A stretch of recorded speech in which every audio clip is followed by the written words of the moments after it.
Astro ഹീലിംഗിൻ്റെ പുതിയൊരു എപ്പിസോഡിലേക്ക് എല്ലാവർക്കും സ്വാഗതം. നിങ്ങളെല്ലാവരും സുഖമായിരിക്കുന്നു എന്ന് വിശ്വസിക്കുന്നു. നമ്മുടെ ചാനൽ കാണുന്ന കൂടുതൽ ആൾക്കാരും ഒരു സ്പിരിച്വൽ ജേർണിയിലാണെന്ന് എനിക്ക് പലപ്പോഴും തോന്നിയിട്ടുണ്ട്. അതുകൊണ്ട് തന്നെയാണ് നിങ്ങൾ ഇങ്ങനെയുള്ള വീഡിയോസൊക്കെ കാണുന്നതും. നിങ്ങൾ ഒരുപാട് സംശയങ്ങൾ നിങ്ങൾക്കുണ്ടാകാം.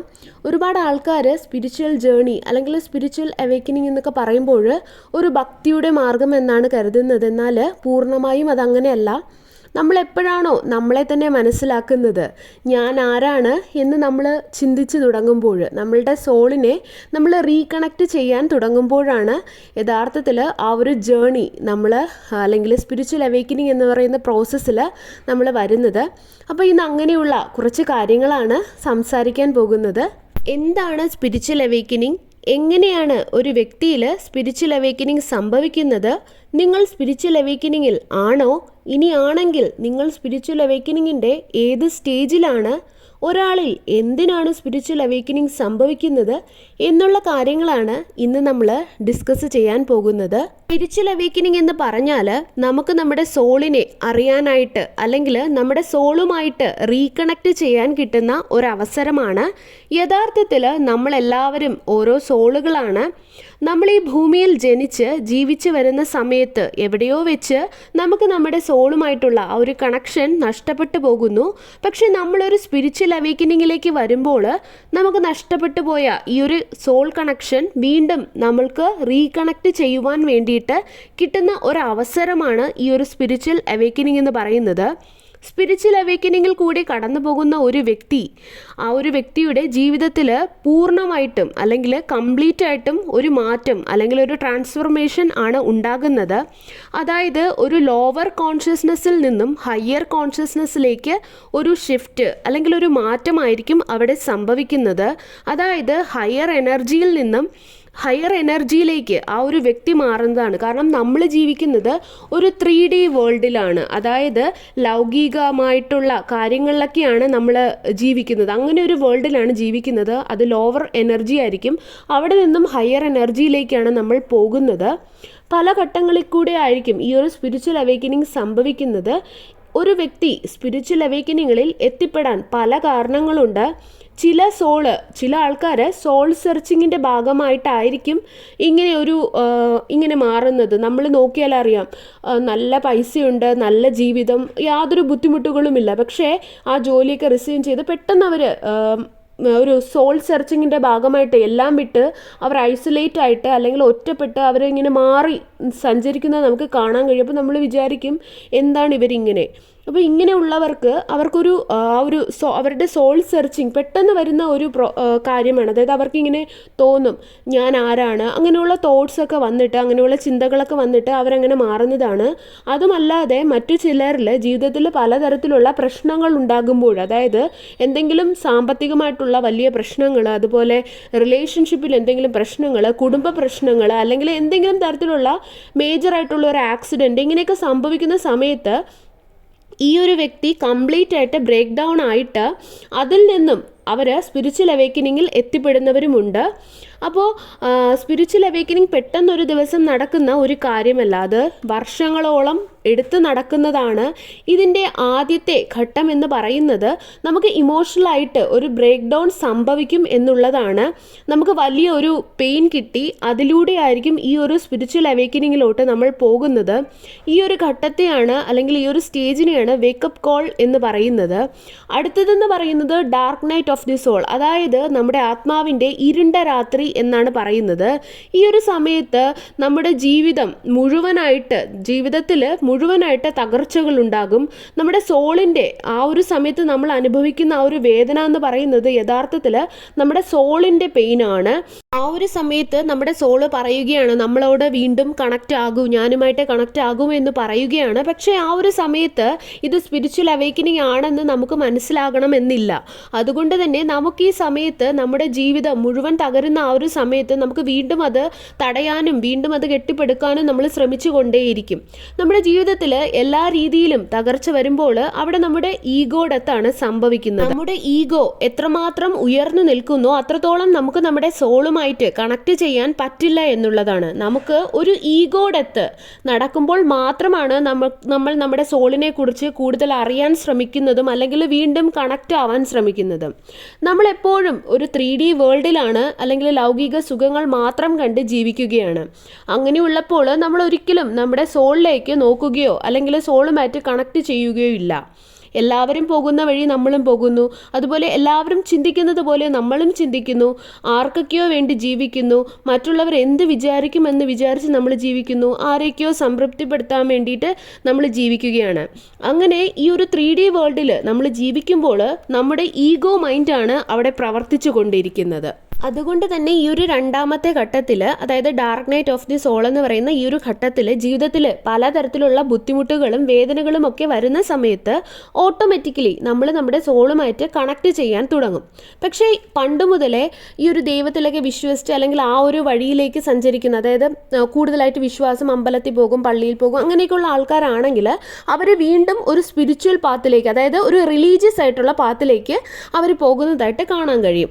എന്നാൽ ഈഗോ വളരെ കൂടുതലുള്ള ആൾക്കാരാണെങ്കിൽ അങ്ങനെയുള്ള ആൾക്കാർ ആ ഒരു പെയിന് വീണ്ടും ആ ഒരു ജീവിതം കെട്ടിപ്പടുക്കാനും അതെല്ലാം നേരെയാക്കാനും അവർ ചെയ്തുകൊണ്ടേയിരിക്കും. കാരണം അവർക്ക് ഇത് തിരിച്ചറിയാൻ കഴിയണമെന്നില്ല. സോളിനോട് അവർ കണക്ട് ചെയ്യുകയില്ല. എന്തുകൊണ്ട് എനിക്ക് മാത്രം ഇങ്ങനെ സംഭവിച്ചു, മറ്റുള്ളവരെല്ലാം നന്നായിരിക്കുന്നു എന്നുള്ള ചിന്തകളും, അതുപോലെ അവർക്ക് ഇത് വളരെയധികം വലിയൊരു ബുദ്ധിമുട്ടായി തോന്നുകയും ചെയ്യും. ഇനി അടുത്തതെന്ന് പറയുന്നത് ഐസൊലേഷൻ സ്റ്റേജാണ്. അതായത് ഈ ഒരു സമയത്ത് നമ്മൾ പൂർണ്ണമായിട്ടും നമ്മൾ ജീവിക്കുന്ന ഈ ഒരു 3D വേൾഡിൽ നിന്നും പൂർണ്ണമായിട്ടും നമ്മൾ ഒഴിഞ്ഞു മാറും, ഒറ്റപ്പെട്ട ഒരവസ്ഥയിലേക്ക് നമ്മൾ എത്തുമെന്നുള്ളതാണ്. ഈ ഒരു ടൈമിൽ നമ്മൾ നമ്മുടെ ഉള്ളിലേക്ക് നോക്കും, അതായത് നമ്മൾ നമ്മുടെ സോളിലേക്ക് കണക്ട് ചെയ്യാൻ തുടങ്ങുന്ന ഒരു സ്റ്റേജാണ് ഈ ഒരു ഐസൊലേഷൻ സ്റ്റേജ് എന്ന് പറയുന്നത്. നമുക്ക് പല തിരിച്ചറിവുകളും ഈ ഒരു സമയത്ത് ഉണ്ടാകുന്നതായിട്ട് കാണും. അതായത് 3D വേൾഡിൽ നമ്മൾ നിൽക്കുമ്പോൾ നമ്മൾ ഒരിക്കലും നമ്മുടെ ഉള്ളിലേക്ക് നോക്കുകയോ അല്ലെങ്കിൽ നമ്മുടെ സോളുമായിട്ട് കണക്ട് ചെയ്യുകയോ ഇല്ല. പക്ഷേ രണ്ടാമത്തെ സ്റ്റേജ് ആയിട്ടുള്ള ഡാർക്ക് നൈറ്റ് ഓഫ് ദ സോളിലെത്തി അവിടെ നിന്നും നമ്മൾ മൂന്നാമത്തെ സ്റ്റേജ് ആയിട്ടുള്ള ഐസൊലേഷനിലേക്ക് എത്തുമ്പോൾ നമുക്ക് ഒരുപാട് ഈഗോ ഡെത്ത് സംഭവിച്ചിരിക്കും. നമ്മൾ നമ്മുടെ ഉള്ളിലേക്ക് നോക്കാൻ തുടങ്ങും. ഈ രണ്ട് ഘട്ടം എന്ന് പറയുന്നത് വളരെയധികം പ്രധാനമുള്ളതാണ്. പക്ഷേ പലപ്പോഴും ആൾക്കാർ സെക്കൻഡ് സ്റ്റേജ് ആയിട്ടുള്ള ഡാർക്ക് നൈറ്റ് ഓഫ് ദി സോളിൽ തന്നെ സ്റ്റക്കായി നിൽക്കുന്നതായിട്ടും കുറേ നാൾ അല്ലെങ്കിൽ കുറേ വർഷങ്ങൾ അവിടെ തന്നെ നിൽക്കുന്നതായിട്ടും കാണും. കാരണം എന്ന് പറഞ്ഞാൽ അവർക്ക് ആ ഒരു റിയലൈസേഷൻ, അതായത് ആ ഒരു ബോധ്യം അവർക്ക് വന്നിട്ടുണ്ടാകില്ല. പലതരത്തിലുള്ള വീഡിയോസോ അല്ലെങ്കിൽ ഗൈഡൻസോ ഒക്കെ കിട്ടിയിട്ടും അവരുടെ സോള് പറയുന്ന ആ ഒരു വഴി അവർ തിരഞ്ഞെടുക്കാതെ വീണ്ടും മൈൻഡ് ഓറിയൻറ്റഡ് ആയിട്ട് ആ ഒരു 3D വേൾഡിൽ നിൽക്കാനായിരിക്കും അവർ, അല്ലെങ്കിൽ ആ ഒരു ജീവിതം, ആ പെയിനിൽ കൂടെ ആ ഒരു ജീവിതം കെട്ടിപ്പടുക്കാനൊക്കെ ആയിരിക്കും അവർ ശ്രമിച്ചുകൊണ്ടിരിക്കുന്നത്. അവർ നമ്മളെ ഉള്ളിലേക്ക് നോക്കുകയോ സോളുമായിട്ട് കണക്ട് ചെയ്യുകയോ ചെയ്യില്ല. അത് കാരണം തന്നെ ആ ഒരു സ്റ്റേജിൽ വർഷങ്ങളോളം അവർ സ്റ്റക്കായി നിൽക്കും. അടുത്ത ഒരു ഘട്ടത്തിലേക്ക് വരാതെ അവിടെ തന്നെ ഇങ്ങനെ സ്റ്റക്കായി നിൽക്കും. ഈ 2-3 സ്റ്റേജുകളിൽ നമ്മൾ എന്തിനാണ് ഈ ഭൂമിയിൽ വന്നത് എന്നുള്ള പല ചോദ്യങ്ങളും, നമ്മളുടെ പർപ്പസ് എന്താണ്, നമ്മുടെ സോളിൻ്റെ പർപ്പസ് എന്താണ് എന്നുള്ള ചോദ്യങ്ങളെല്ലാം നമ്മളിങ്ങനെ സ്വയം ചോദിച്ചു കൊണ്ടിരിക്കും. ആ കാര്യങ്ങൾ നമ്മൾ മനസ്സിലാക്കുകയും അതുപോലെ ഈ ഒരു സമയത്താണ് നമ്മൾ കർമ്മ എന്താണ്, അല്ലെങ്കിൽ എന്താണ്, ഞാൻ ആരാണ്, ഇങ്ങനെയുള്ള വീഡിയോസൊക്കെ കാണുകയും ഇങ്ങനെയൊക്കെ സെർച്ചിങ്ങും നമുക്ക് പല കാര്യങ്ങളും പുതിയ പല അറിവുകളും അറിയാനുള്ള ഒരു ആകാംക്ഷ നമ്മൾ കാണിക്കും. അതുപോലെ തന്നെ നമ്മളത് ഏത് രീതിയിലും കണ്ടുപിടിക്കുകയും ചെയ്യും. പക്ഷേ ഇതൊക്കെ മനസ്സിലാക്കി, നമ്മൾ ഈ മനസ്സിലാക്കുന്ന കാര്യങ്ങളെല്ലാം മനസ്സിലാക്കി നമ്മുടെ ജീവിതത്തിൽ എത്ര പെട്ടെന്ന് നമ്മൾ പ്രാവർത്തികമാക്കുന്നോ അത്ര വേഗത്തിൽ നമ്മൾ അടുത്ത ഒരു ഘട്ടത്തിലേക്ക് പ്രവേശിക്കുമെന്നുള്ളതാണ്.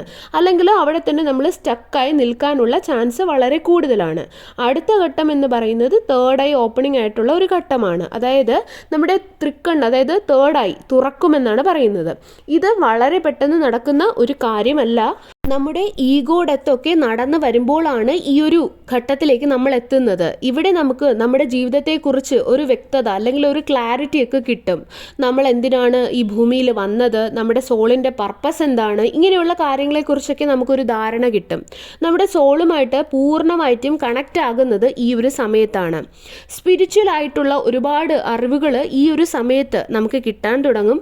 അതുപോലെ സോളിൻ്റെ പർപ്പസ് ആയി കണക്റ്റ് ചെയ്ത് മുന്നോട്ട് പോകാനായിട്ട് നമുക്ക് സാധിക്കും. അതുപോലെ തന്നെ ഈ ഒരു സമയത്ത് നമ്മൾ സ്പിരിച്വൽ പാത്തൊക്കെ ഫോളോ ചെയ്ത് അത് മുന്നോട്ട് അങ്ങനെ പോയിക്കൊണ്ടിരിക്കുന്ന സമയത്ത് അതിനനുസരിച്ചിട്ട് നമ്മൾ അടുത്ത ഘട്ടം ആയ വൺനെസ് കോൺഷ്യസ്നെസ്, അതായത് ഒരു അൺകണ്ടീഷണൽ ലവിൻ്റെ ഒരു എനർജിയിലേക്ക് നമ്മൾ എത്തുന്നതാണ്.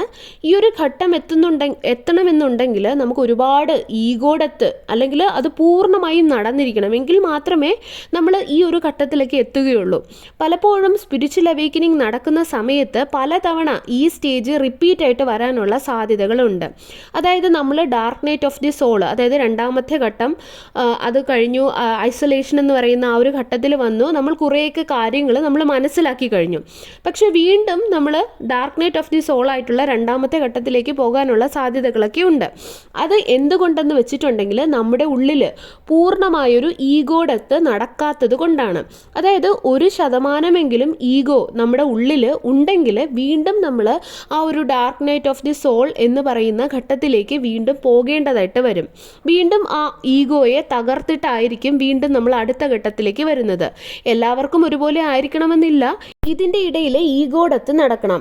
അത് പല പല ഘട്ടത്തിലായിരിക്കും നടക്കുന്നത്. ചിലർക്ക് പലതവണ dark night of the soul experience ചെയ്യേണ്ടതായിട്ട് വരുന്നുണ്ട്. നമ്മളെല്ലാവരും ഒരു സോളാണ്. നേരത്തെ പറഞ്ഞതുപോലെ നമ്മൾ ഈ ഭൂമിയിലേക്ക് വന്നിരിക്കുന്നത് ഒരു ഹ്യൂമൻ എക്സ്പീരിയൻസ് ചെയ്യാൻ വേണ്ടിയിട്ടാണ്, അല്ലേ? അപ്പോൾ എല്ലാ സോളിനും ഒരു പർപ്പസ് ഉണ്ട്. അത് ചെയ്യാൻ വേണ്ടിയിട്ടാണ് നമ്മൾ ഈ ഭൂമിയിൽ വന്നതും. എന്നാൽ നമ്മൾ ഈ ഭൂമിയിൽ ജനിച്ച ശേഷം ഈ ഒരു 3D വേൾഡിൽ നമ്മൾ നോർമലായിട്ട് ജീവിച്ചു പോവുകയാണ്. അപ്പോൾ ആ ഒരു സമയത്ത് നമുക്ക് നമ്മുടെ സോളുമായിട്ടുള്ള ഒരു കണക്ഷൻ എവിടെയോ വെച്ച് നഷ്ടപ്പെട്ടു പോകുന്നുണ്ട്. അതുകൊണ്ട് തന്നെ നമ്മളൊരു മൈൻഡ് ഓറിയൻറ്റഡ് ആയിട്ടുള്ള ഈ ഭൂമിയിൽ നമ്മൾ ജീവിക്കുകയാണ്. നമ്മൾ ജീവിക്കുന്ന ഈ ഭൂമി എന്ന് പറയുന്നത് ഒരു 3D കോൺഷ്യസ്നെസ് ആണ് എന്നുള്ളത് നിങ്ങൾക്കറിയാമല്ലോ. അതായത് ഒരു ലോവർ കോൺഷ്യസ്നെസ് ആണ് നമ്മളെ ഭൂമി. അങ്ങനെയാണ് ഭൂമി നിൽക്കുന്നത്. ഭൂമിയുടെ മൊത്തം ഫ്രീക്വൻസി എന്ന് പറയുന്നത് ഒരു ലോവർ കോൺഷ്യസ്നെസ് ആണ്. അതായത് ഈ ഒരു സ്ഥലത്ത് നമുക്ക് പേടി, അതുപോലെ ഗിൽറ്റ്, ഇൻസെക്യൂരിറ്റി ഇവയൊക്കെ ഉള്ളതാണ്. അപ്പോൾ ഇങ്ങനെയുള്ള ഭൂമിയിൽ, ലോവർ കോൺഷ്യസ്നെസ് ഉള്ള ഭൂമിയിൽ നമ്മൾ ജീവിക്കുമ്പോൾ നമ്മുടെ എനർജിയും അങ്ങനെ തന്നെ ആയിരിക്കും. അതുപോലെ നമ്മുടെ ഈ ഭൂമിയുടെ ഫ്രീക്വൻസി ഉയർത്തിക്കൊണ്ടുവരിക എന്നുള്ളത് അനിവാര്യമായിട്ടുള്ള ഒരു കാര്യം കൂടെയാണ്. അത് ഭൂമി തകരുന്നതിൽ നിന്നും നമ്മൾ അതിനെ ഒന്ന് റീബിൽഡ് ചെയ്ത് ഒരു പുതിയ മെട്രിക്സിലേക്ക്, അതായത് ഒരു പുതിയ ലോകത്തിലേക്ക് നമ്മൾ ബിൽഡ് ചെയ്ത് കൊണ്ടുവരേണ്ടത് ആവശ്യമാണ്. അതിന് ഈ ഒരു കോൺഷ്യസ്നെസ്സിൽ ഒരു ഷിഫ്റ്റ് അല്ലെങ്കിൽ ഒരു മാറ്റം സംഭവിച്ചേ മതിയാവുകയുള്ളൂ. മുഴുവനായിട്ട് ഒരു മാറ്റം സംഭവിച്ചാലേ ഇപ്പോഴുള്ള അവസ്ഥയിൽ നിന്ന് മാറി ഒരു അൺകണ്ടീഷണൽ ലവിൻ്റെ എനർജിയിലേക്ക് വരുന്നത്. അതായത് ഒരു വൺനെസ്സിൻ്റെ എനർജി മുൻപ് പറഞ്ഞതുപോലെ അത് വരണം. അങ്ങനെ വരണം എന്നുണ്ടെങ്കിൽ ആദ്യം എന്ന് പറയുന്നത് ഈ ഭൂമിയിലെ ഓരോ വ്യക്തിയുടെയും അല്ലെങ്കിൽ മനുഷ്യരുടെയും ഉള്ളിൽ ആ ഒരു ബോധതലത്തിലുള്ള ഒരു ഷിഫ്റ്റ് സംഭവിക്കണം. അതായത് കോൺഷ്യസ്നെസ് ഉണ്ടാകുന്ന ഒരു ഷിഫ്റ്റ് ഓരോ വ്യക്തിയുടെ ഉള്ളിലും സംഭവിക്കണം. അങ്ങനെ സംഭവിക്കുമ്പോൾ മാത്രമാണ് നമ്മൾ നമ്മുടെ ഉള്ളിൽ സോളുമായിട്ട് നമ്മൾ കണക്റ്റ് ആവുന്നത്. അങ്ങനെ ആയെങ്കിൽ മാത്രമേ നമുക്ക് നമ്മുടെ 3D കോൺഷ്യസ്നെസ്സിൽ നിന്നും ഒരു ഹയർ കോൺഷ്യസ്നെസ്സിലേക്ക്, അതായത് അൺകണ്ടീഷണൽ ലവിൻ്റെ ഒരു എനർജിയിലേക്ക് എത്താൻ പറ്റുകയുള്ളൂ. അങ്ങനെ ഒരുപാട് ആൾക്കാർക്ക് ഇങ്ങനെ ഒരു എനർജി ഷിഫ്റ്റ് സംഭവിക്കുമ്പോൾ അതിലൂടെ നമ്മുടെ ഭൂമി മൊത്തത്തിലുള്ള കോൺഷ്യസ്നെസ് ഉയരുകയാണ് അവിടെ സംഭവിക്കുന്നത്. അതാണ് ഒരുപാട് ആൾക്കാർക്ക് ഇങ്ങനെ സ്പിരിച്വൽ അവേക്കനിങ് ഒക്കെ സംഭവിക്കുന്നത്.